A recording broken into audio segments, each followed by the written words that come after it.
the Spirit of truth is with us. I am open and receptive to God's living Spirit of truth. Together, I am open and receptive to God's living Spirit of truth. And Father, we are grateful.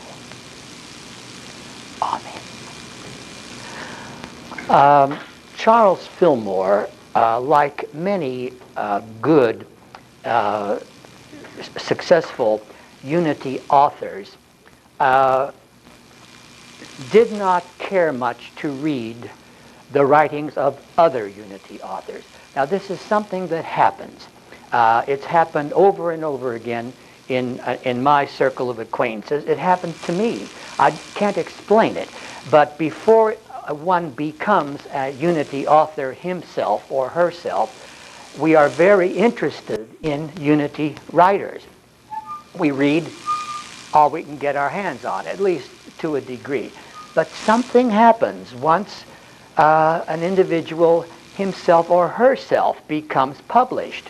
There is this not losing of interest, but a definite reduction of interest in reading other Unity authors. This does not mean there is a dropping of interest in the reading of books, like I'm okay, you're okay, and now the Course in Miracles is being flaunted all over the place.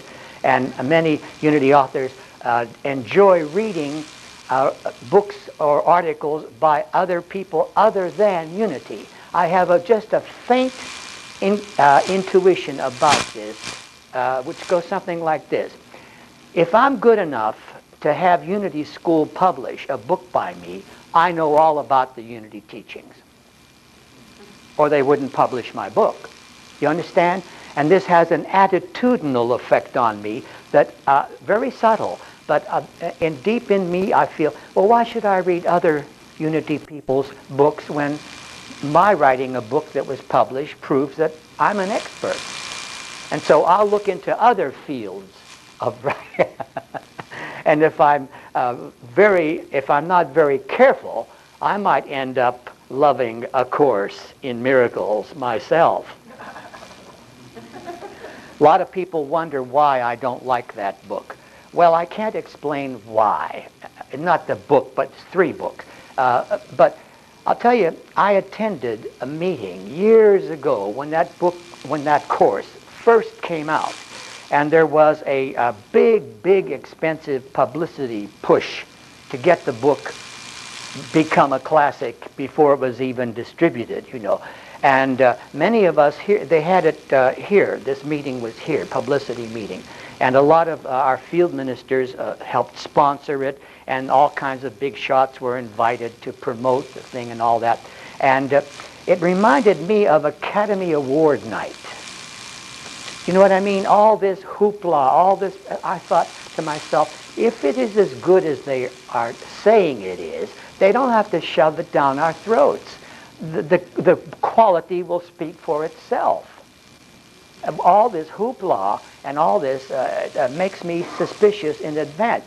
Then I, like many others, bought the set. Half a week's salary, but I bought it. And I took it home, and I thought, oh, well, all those things I've heard today, it must be wonderful, wonderful. I'm going to learn all about miracles. Well, it's called A Course in Miracles, isn't it? Isn't it? Well, if it has that title, what should it deliver? It should deliver how to bring forth miracle. Well, I read all 3 of those books. And guess what? When I finished reading the 3rd one, I knew as much about how to produce miracles as I did before I bought. It is not A Course in Miracles. That is a fake title. Friends, it is not A Course in Miracles. It's a course named A Course in Miracles, which is a book, 3 books that make very beautiful, positive, absolutist statements. You hear what I'm saying? Beautiful, positive, absolutist statements. It doesn't teach anything, doesn't reveal anything. It makes statements. And therefore, people who like books that make statements adore it. But I like books that teach something or tell stories or present courses if the thing is called a course. So there's where I stand on A Course in Miracles. Okay, now Charles Fillmore, I started to talk about him. He, after a certain stage in his career and his successful writings, he seemed to lose interest in reading and evaluating other Unity writers. He would be in on the editorial board that would approve or disapprove of manuscripts. But as far as his actual reading, he didn't do much of it. In the latter part of his life, he stuck almost completely to the Bible, of course, and the essays of Ralph Waldo Emerson and Shakespeare.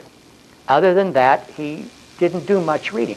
But, with one exception, he never lost his extreme love and admiration for the author we're going to deal with today, Dr. Emilie Cady. He adored her writings, never got tired of them, would read them for his own pleasure and his own instruction. Of course, you know that she has two books, Lessons in Truth, which is a basic, supposed to be introductory textbook to Unity. But really, it's really more of a book for people who already are introduced to Unity ideas and like to return to the book. Her second book was How I Use Truth. And Mr. Fillmore adored both of these books. And he was asked in a class once that I was able to speak to one of the students in that class, that of all the Unity writings that he was familiar with and that he had anything to do with producing and publishing, if he were to choose one chapter out of any Unity book other than his own books that he would recommend as being definitive, the tops, what would he pick? Did you have any idea which one he'd pick? And when he was asked that question without hesitation, he would say, I would choose the chapter called Finding the Christ in Ourselves by Dr. Emilie Cady. Mr. Fillmore said that to him, that chapter was the epitome of simple, direct entry into the core of the Unity teachings. He said this over and over again. All right, before we go into the chapter, I have something a little ridiculous to tell you about this. I think most of you know that our dear Billy Freeman has made her transition. And there will be a memorial service for her today. Now, I do not know whether her son, Pete Ray, who's our minister in St. Louis, whether he will be here or not. I don't know. But Pete was a student in the first Sunday school class that I taught here at Unity School back in 1953, I guess. We in the ministerial training program, part of our extracurricular requirement was we had to teach Sunday school for at least a year, preferably 2 years. That was a part of your duties. And I was given the third grade, which was third grade back then. And Pete was in that class. Pete was Billy's son. Billy was divorced from Pete's father, Ralph Ray, and had remarried James Dillard Freeman. And James Dillard Freeman was the head of the Unity Ministerial Program, the dean. Her ex-husband, Ralph Ray, was minister of Unity Village Chapel here on the ground. So I had two bosses, but one bossess. And their child, it was in my class. And Pete was a very smart-alecky youngster at that stage of his life. He knew all the answers. He could pull all the strings. And you couldn't put him down because he was the minister's son and James Dillard Freeman's stepson. So you had to handle him with kid gloves. And he liked me, but he also liked to tease me because I would come out with some rejoinders to him, which he was smart enough to understand and appreciate. And so one day, I said to him, said to the class rather, today we're going to deal with the Sunday school lesson, which is based upon our founder's favorite chapter in the book, How I Use Truth. The chapter is called Finding the Christ in Ourselves. And Pete started to giggle. And I said, well, Pete, what's so funny? We haven't even started yet. He says, that title. I said, what title? How I Use Truth? No, the chapter we're going to talk about. Finding the Christ in Ourselves. And I said, well, what's so funny about that? He said, well, I've heard that title mentioned all of my life. He said, I was born in unity. He had to tell me that. I said, well, yes, I'm sure you've heard that chapter title mentioned many times. But what's so funny about it? He said, well, Ed, I can't help it. Every time I hear that, finding the Christ in ourselves, I can't help it. In my imagination, I picture my body, and I picture a doctor cutting an incision in my body and opening up the skin and telling me to look in and find the Christ in myself. He said, I can find my stomach, I can find my liver, I can find my kidney, but where's that Christ thing hiding? I never forgot that. Okay. Let's see a couple of reasons why Mr. Fillmore loves this chapter, why I love it, and why I hope you will too. I've done what I'm usually doing here. I pick excerpts from it and I'll comment on it. In my edition of the book, by the way, she wrote, this book was published in 1916, but I'm sure she wrote many of these articles long before that. Now she says in this chapter, there were in the person of Jesus two distinct regions. There was the fleshly, mortal part that was Jesus, the Son of Man. Then there was the central, living, real part that was Spirit, the Son of God, that was the Christ. Now I bring this up because in most English translations of the Gospel, there is often, in the English translation, no distinction made between Son of God and Son of Man in the printed text. Sometimes Son of Man is identified, sometimes Son of God is identified. But many times it's just the Son, the Son, the Son. Now whether that was a translation fault or a publisher's fault, we don't know. But we do know that there is a distinction in the metaphysical meaning of Son of God and Son of Man, and that Jesus talks about both. Now, here in this brief excerpt, Dr. Cady clearly points out the metaphysical meanings of Son of God and Son of Man.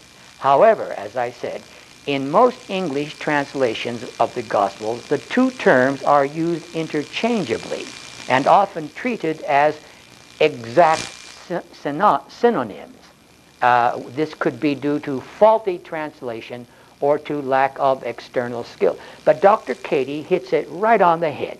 When Jesus is speaking of the Son of Man, he is speaking of the human being self of us, the human identity of us. When he speaks of the Son of God, he is speaking of the divinity in all of us. The Son of God is the Christ within, or the spiritual man at the core of our being. You see, for example, Jesus says, the Son must be lifted up. Well, he could only mean the Son of Man, because the Son of God cannot be lifted up. It's what does the lifting, does it not? See? And when he talks about things that need to be changed in the Son, he is always referring to Son of Man. When he's talking about the divinity within all persons, spiritual perfection, it's the Son of God. Now, she goes on a little further, God, who created us, did not make us and set us apart from himself, as a workman makes a table or a chair and puts it away as something completed, and only to be returned to the maker when it needs repairing. Not at all. God not only created us in the beginning, but he is the very fountain of life abiding within us. From this fountain constantly springs new life to recreate our mortal bodies. Now, this paragraph contains much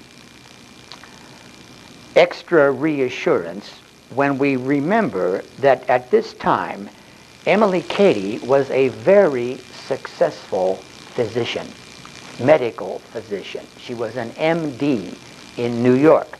Now, as a professional and successful MD, her words here are especially impressive since they foreshadow the later great teachings of Charles Fillmore regarding Jesus' promises concerning regeneration.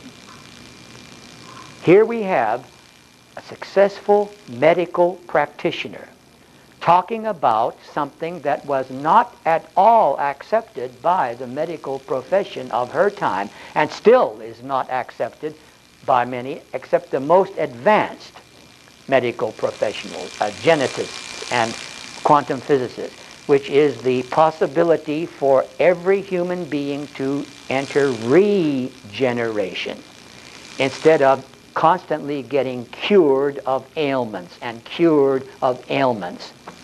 Repairment of body, getting old, dying, reincarnating, going through the whole rigmarole all over again.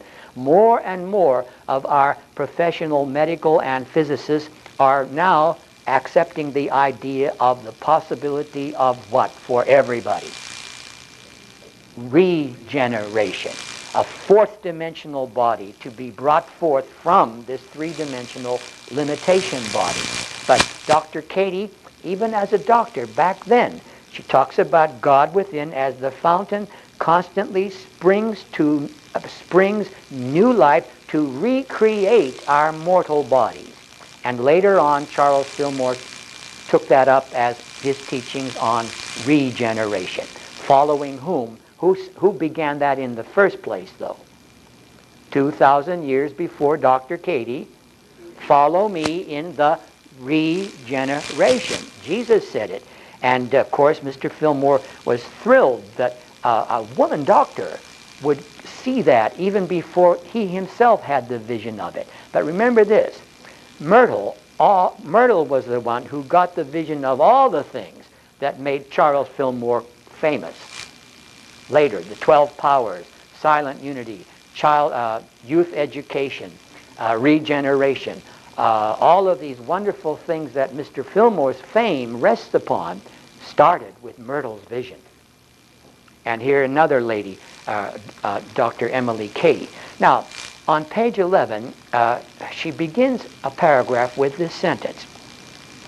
Jesus kept his eyes away from the external altogether. I've often been criticized for pointing out what I feel are weaknesses or faults in some of Dr. Cady's statement. And this is one of them. Jesus kept his eyes away from the external altogether. Did he? Okay, this sentence has been severely challenged by many readers, including yours truly, because it seems to infer that Jesus paid no attention to what was going on around him. Come on, listen to this again. Jesus kept his eyes away from the external altogether. Translate that into another English sentence. Jesus paid no attention to what was going on around him. Now we know this was not the case. So perhaps it would be more accurate to say that Jesus did not place his sense of I am or his faith in the external. He knew what was going on, and he talked about what was going on. And he often asked people, what's going on here? How long did this boy have this condition? Remember that? Remember? The boy that the disciples could not heal, and Jesus returns, and he says, how long has he had this?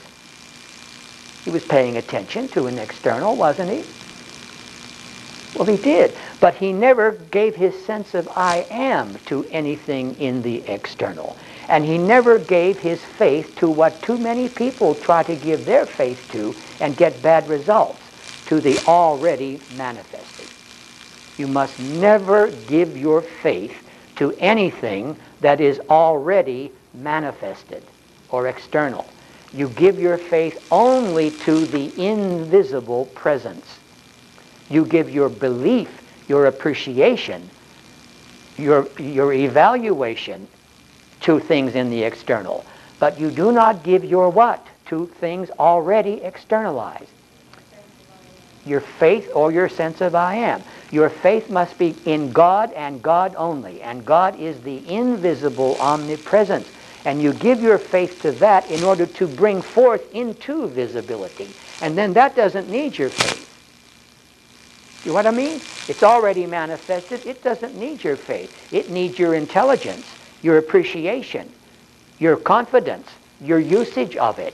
But your faith should be reserved only for God, Christ within, divine ideas, which are in the invisible. Now, on the next page, Dr. Cady says, we know that during his public ministry, Jesus spent hours each day alone with God. None of us knows what he went through in the years of his early manhood, just as you and I are doing today in overcoming the mortal, his fleshly desires, his doubts and fears.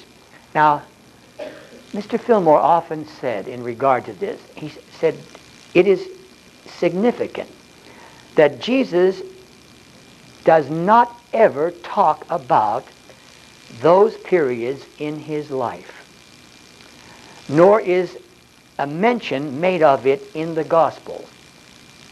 All the Gospels say is he grew up. He grew in stature and in favor with God and with man, and he was subject to his what? Parents.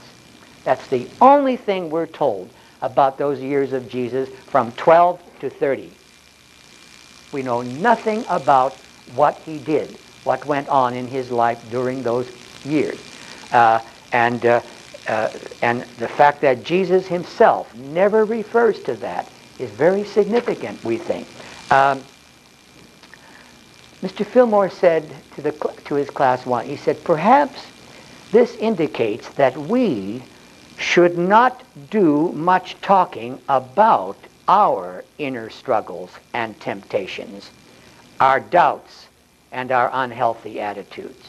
We may have to struggle with them within ourselves, but it is best to keep it to ourselves rather than go around talking about it. And I find the same thing true in so many things in our unity, in our spiritual life. The temptation is to do so much talking about what we accomplish or what we went through or this and that. Less talking and more praying. Less talking and more self-observation would be a much wiser course. Let me read my little thing. These overcomings, now perhaps this indicates we should not do so much talking about our inner struggles with temptations, doubts, and unhealthy attitudes. These overcomings are done mostly in the secret place within us and are often best kept as secrets. In a class that I attended, taught by Elizabeth Sand Turner many years ago, I remember her saying this to us. She was not teaching the summer training school students at this time. She was teaching just we ministerial students. she would often say things to us differently from what she would say to the general public classes. As you can see, there'd be reasons for that. But one of the things she said to us in class, she said, "Gentlemen, when you graduate from here and when you go out into the field in your own ministry, there's one thing I'd like you to keep in mind. Every soul, every person is entitled to his or her quota of soul secrets." She said, just as you are entitled to your share of soul secrets, so you must allow other people to be entitled to their share of soul secrets. Don't pry into another person's soul secrets. If they want to share their secret with you as their minister, you welcome the sharing. But you don't pry. You don't delve. And you don't insist that they reveal their soul secrets unless they choose to. And one of my fellow students raised his hand, and he said, "I don't understand what you mean by that term, soul secrets. I've never read that anywhere." She said, "You don't understand it because you've never read it anywhere." She said, "Well, you know what the word soul means, don't you?" "Yes." "You know what the word secret means, don't you?" "Yes." Put two and two together. See how smart she was?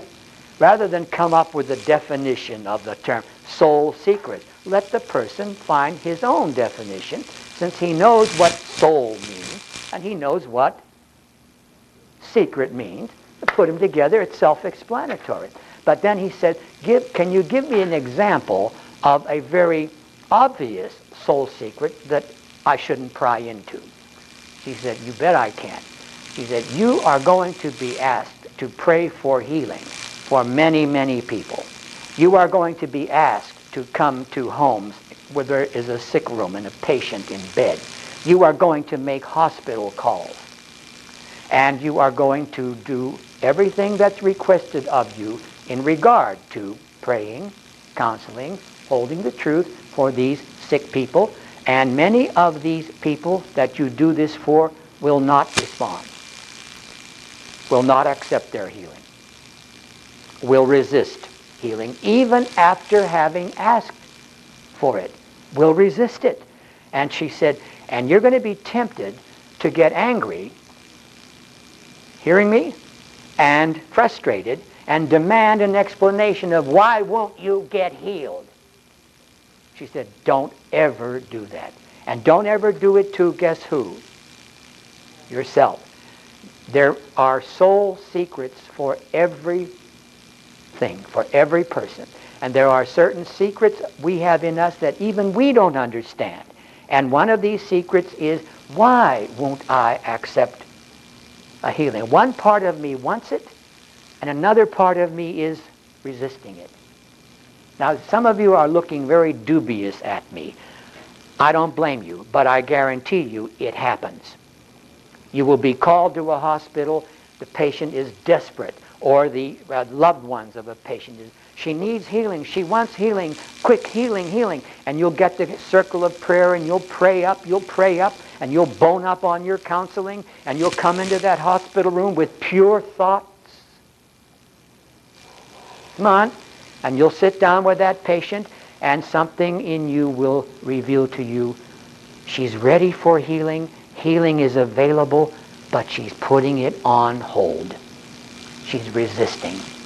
And there's where you have to be very careful. You have to be patient, loving, and loose her and let her go. No blaming, no judging, no anything. And especially no guilt on your part. Now let's go on.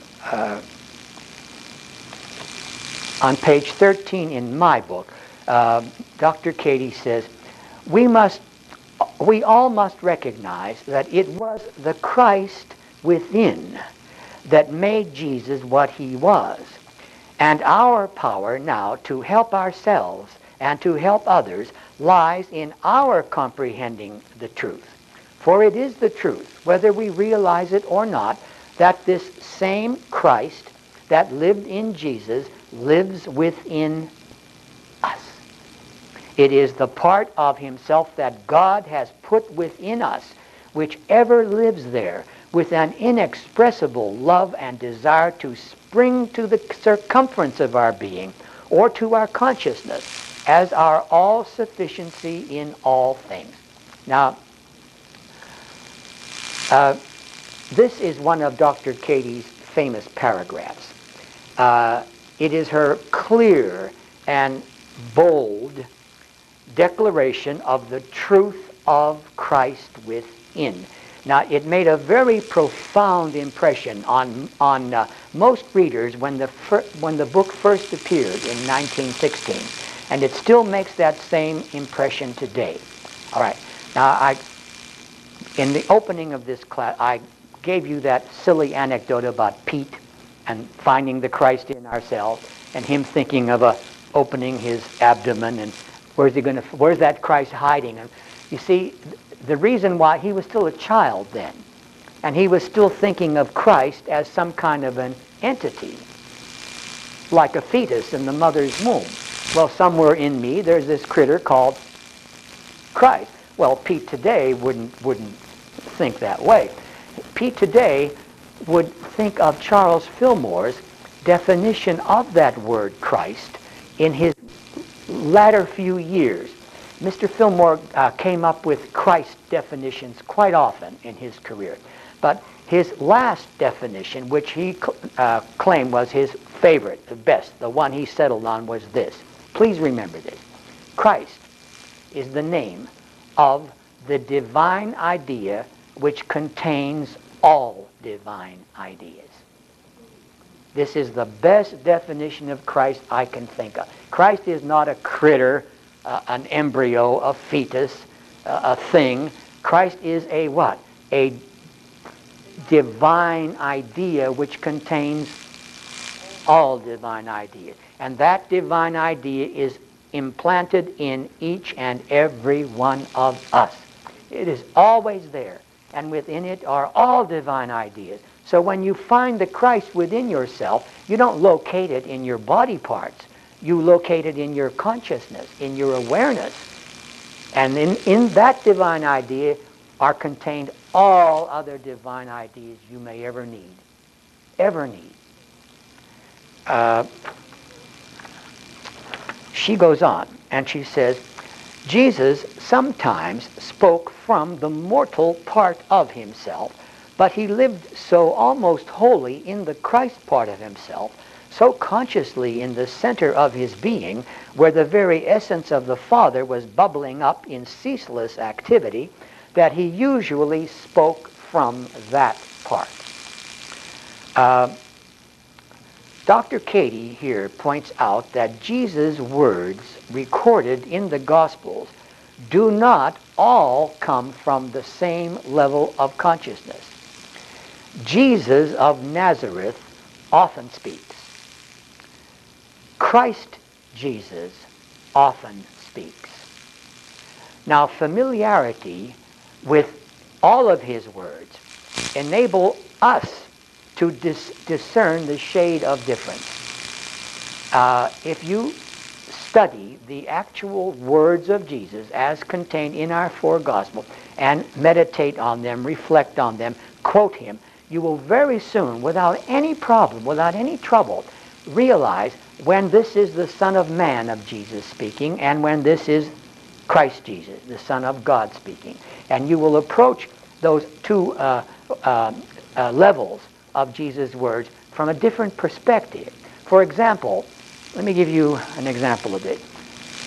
Jesus said, I am the way, the truth, and the life. No man cometh unto the Father except by me. Now, he had to be speaking from what level of himself? Christ. If he had not, if he had been speaking from the Son of Man personality level, what would those words sound like? Pardon me? Vanity. It would be presumptuousness. Come on, I, Ed Rabel, am the way, the truth, and the life. And no man can come into unto the Father except by me, a la Billy Graham, a la Jim Jones. You hearing me, folks? So, but Jesus Christ wouldn't do that. So if Jesus Christ says, I am the way, he means the I am of me, that Christ, the Christ indwelling all of us, is the way, the truth, and the life. And there's no way to get into the Father, that's the fourth dimension, the kingdom of heaven, except through spiritual awareness, recognizing, finding the Christ in yourself, and expressing from that Christ awareness. That's the only way to get into the kingdom of heaven, the fourth dimension, which Jesus often calls the Father.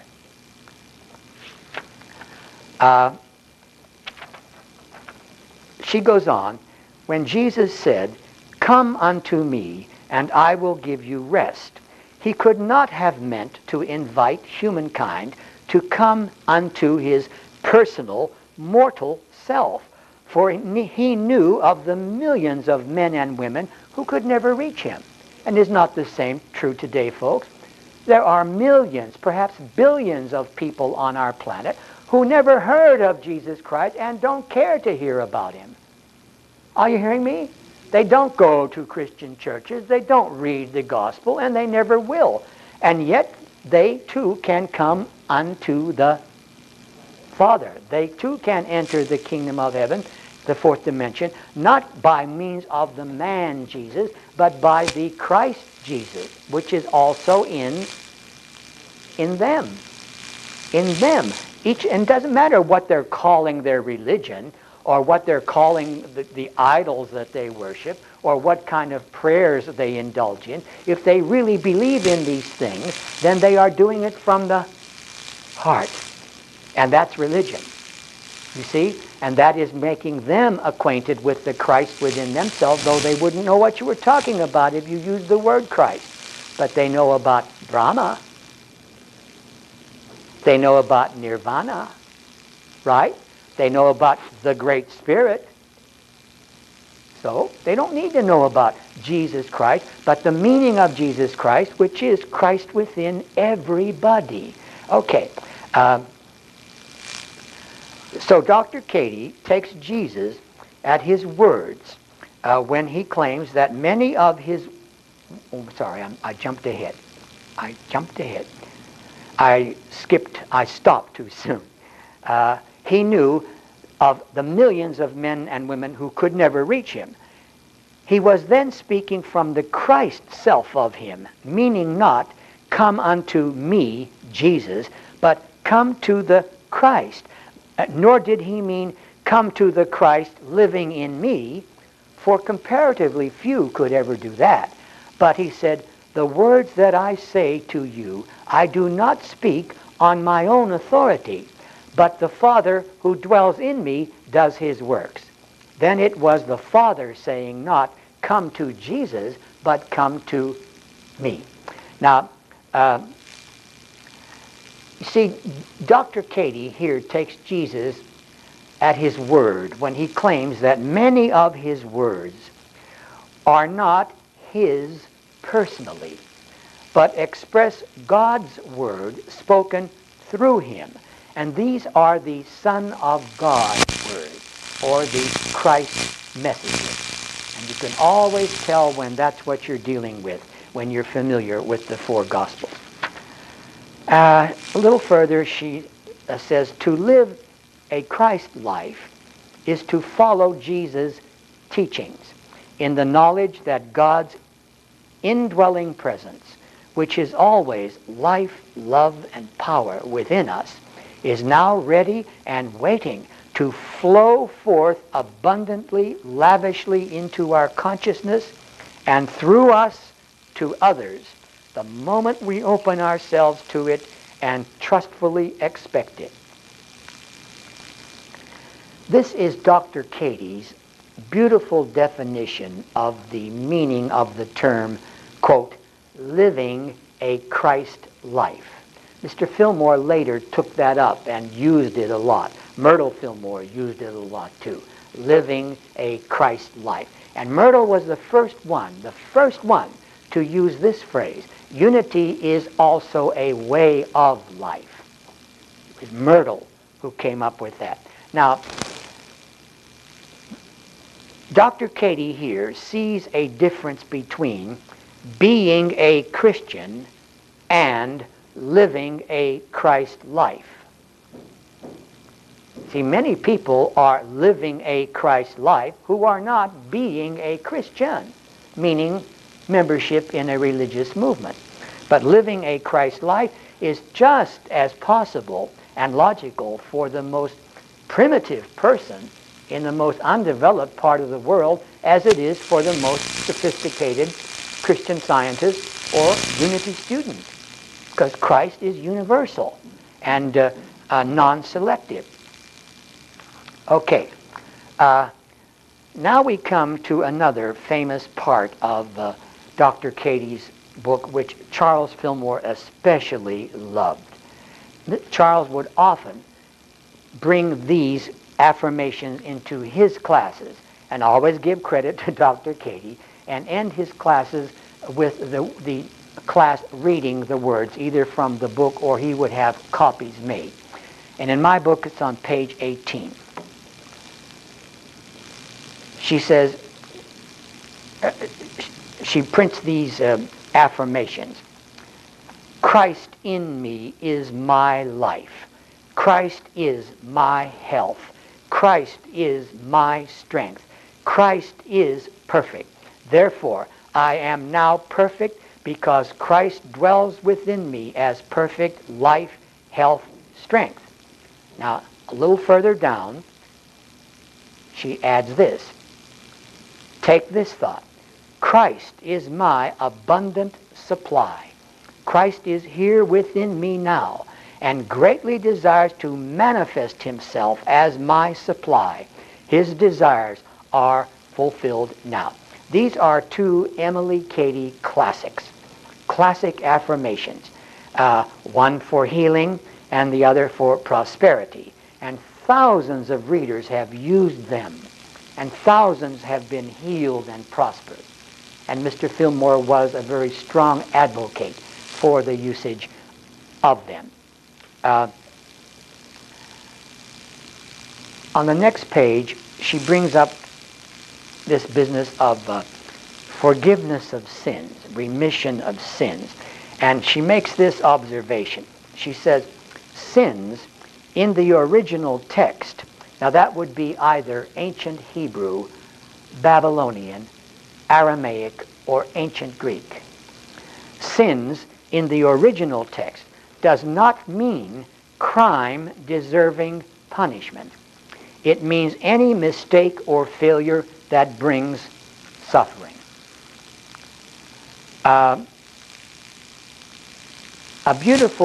Here is a beautiful clarifying of the original meaning of the word sin, so often mentioned in the Gospels. Crime does not have the same root meaning as sin. You can be sinning terrifically and never commit a crime.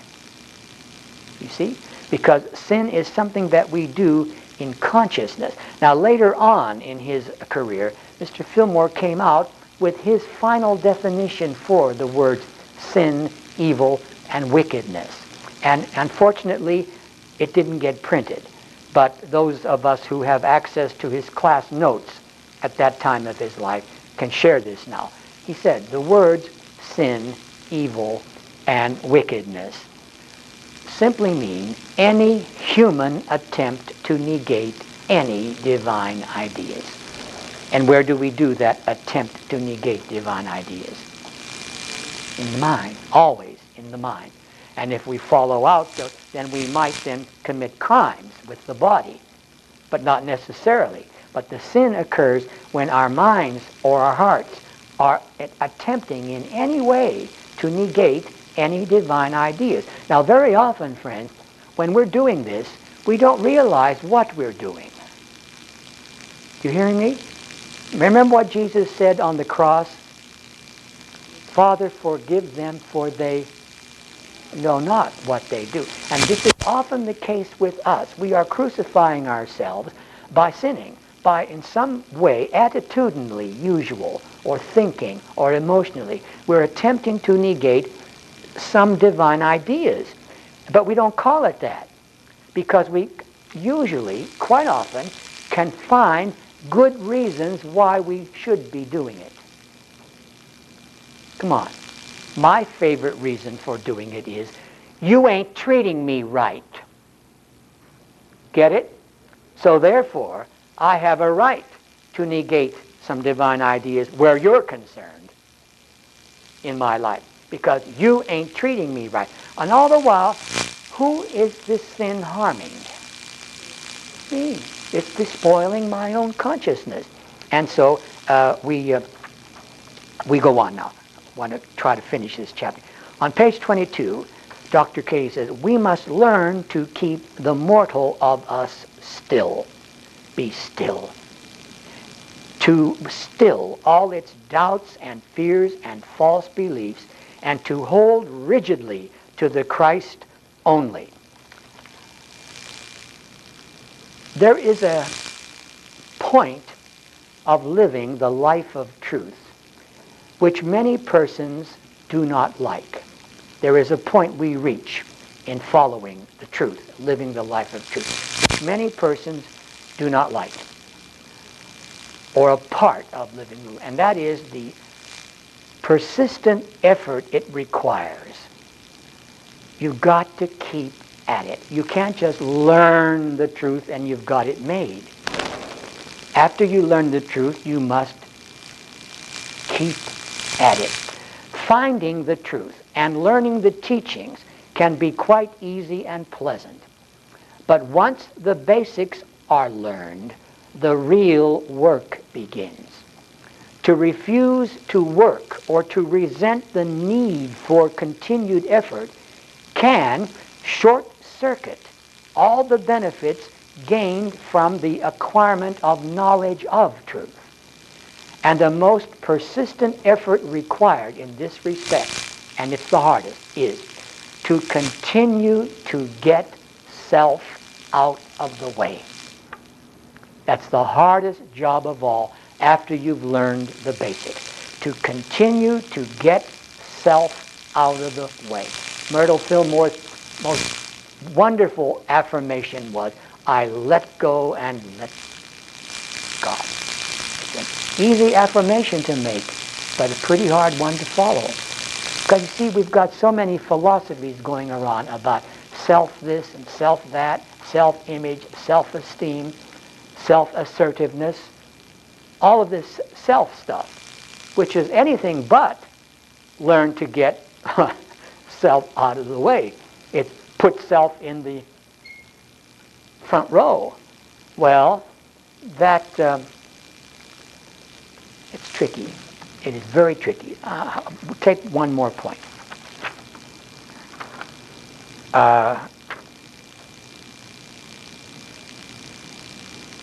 Okay. Charles and Myrtle Fillmore were avid readers of Emerson's essays. And as far as we know, that is the only reading Myrtle did of a popular nature after she became the founder of Unity. We know that Charles continued to read Emerson and the Bible and Shakespeare.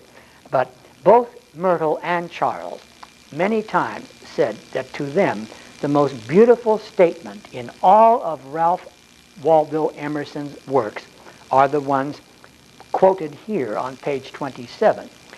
Ralph Waldo Emerson said, every soul is not only the inlet, but may become the outlet of all there is in God. And so Charles and Myrtle Fillmore loved using that affirmation. I give thanks that I am the inlet and the outlet of all God's good. Let's affirm that. I give thanks that I am the inlet and the outlet of all God's good. Then the last statement I'll read. She says in her last paragraph in this chapter, let go the notion of being or doing anything in the future. God knows no time but the eternal now. You can never know any other time, for there is no other. You cannot live an hour or 10 minutes in the future. You cannot live it until you reach it, and then it becomes now. 1,000,000 years from now, you're going to name that moment now. Now is eternity, not time, not past, present, and future, but eternity is the eternal now. And so I'll read my comment and then we'll dismiss. This is God's eternity, the ever-renewing truth of now. Now is the name of eternity. And since I am living in the now, my life is eternal. I am the ageless, deathless, eternal, perfect life of God. Okay, friends, that's Finding the Christ in Ourselves by Dr. Cady. And God bless you. I'll see you next week. And I'll bring another author on.